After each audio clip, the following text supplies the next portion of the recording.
Hello and welcome to today's webinar. We are here to provide a bit of information as you prepare to attend the AFA Leaders Conference in a few weeks. So thank you for joining us. My name is Nancy Barkas. I'm the Director of Leader Development Programs for Agriculture Future of America.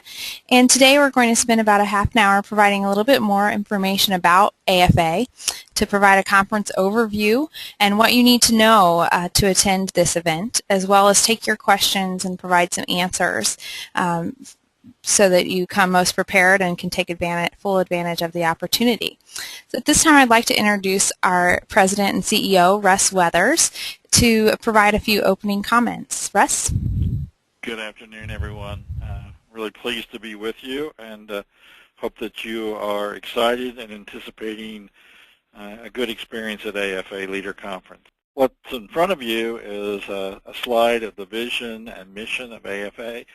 So for those of you that may not be all that familiar, or this is your first opportunity to be involved with AFA, it's a good opportunity to share with you that the organization really works with college-age men and women through a series of partnerships with businesses and universities, associations, government agencies, various organizations to provide support to men and women like you to enhance your skills and prepare yourself to be strategic leaders in the agri-industry.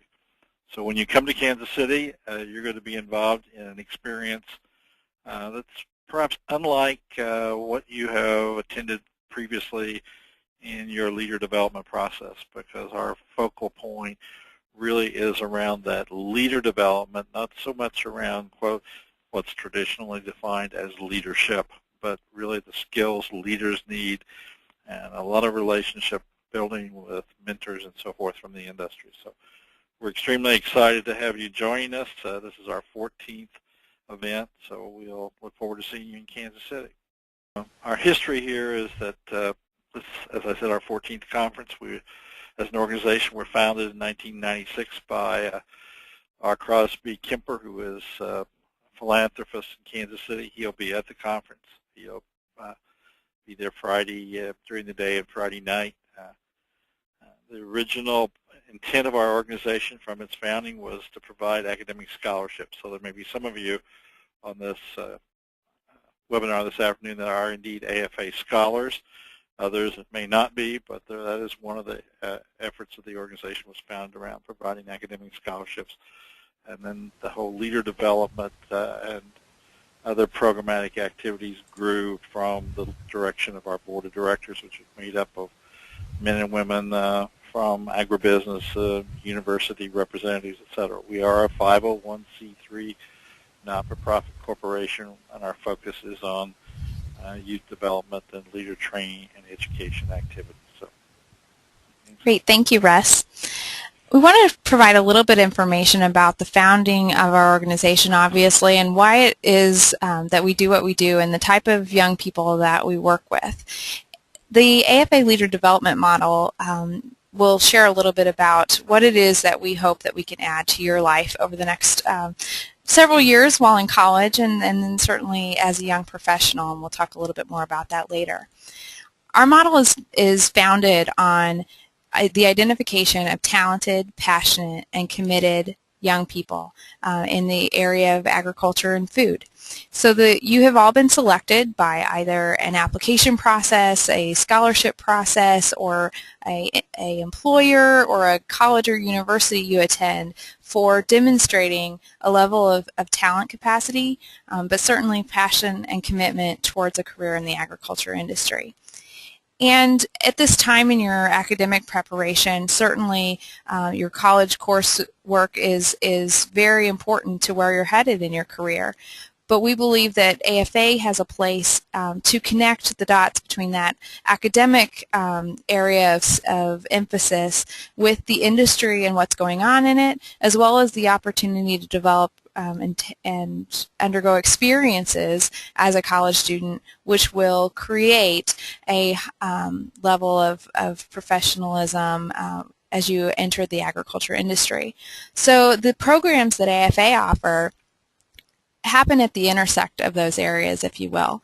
We provide academic scholarships to support your academic pursuits in the area of agriculture and the food industry majors as defined by many colleges and universities across the country.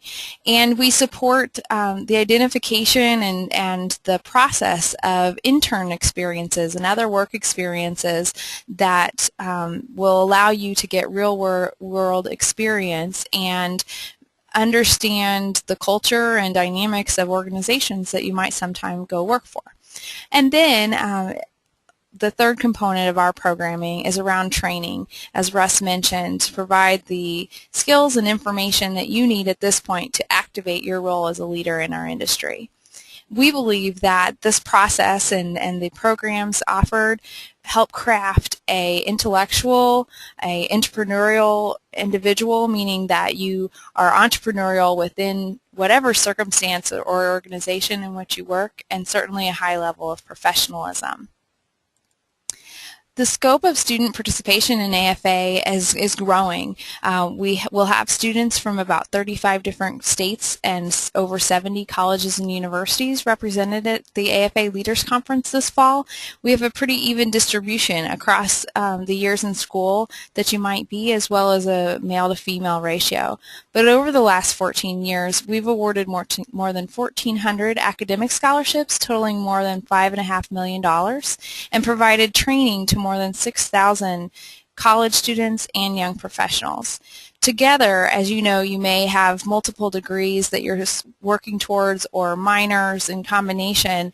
Last year, AFA students represented more than 150 different combination of degree programs, which shows the breadth of opportunities and diversity within our industry.